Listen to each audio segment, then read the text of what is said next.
অনেক অনেক দিন পরে আমার একটা ইচ্ছা পূরণ হতে চলেছে, তো সেখানে যাওয়ার জন্যই আমি এরকম শাড়ি পরে রেডি হয়েছিলাম।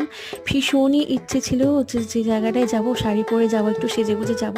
তো রেডি হয়ে ঝটপট সকাল সকাল বেরিয়ে পড়েছিলাম ফ্যামিলি মিলে একটু নৈহাটির উদ্দেশ্যে। তো নৈহাটি কেন যাচ্ছি সেটা তো তোমরা সকলেই জানো, নৈহাটি আমরা কেন যাই। গেস তোমরা আশা করি ভিডিওটা দেখে বুঝতেই পারছো, লাইন দেখে বুঝতেই পারছো।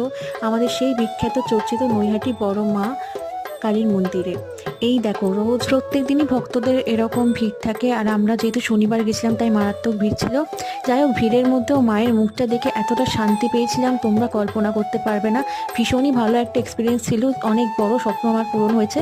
তারপর পুজো টুজো দিয়ে আমরা একটু পার্কের দিকে চলে গেছিলাম, স্বপ্নবিথি পার্ক। যে পার্কটা ভীষণই সাজানো গোছানো, ফুল গাছগাছালি, গঙ্গার ঘাট সব কিছু মিলে একটা দারুণ প্রাকৃতিক মনোরম পরিবেশ। তো যাই হোক, এই রিলেটেড বড় ব্লগ আমার চ্যানেলে খুব শীঘ্রই আসছে, তো অবশ্যই তোমরা চ্যানেলটাকে সাবস্ক্রাইব করে রাখো।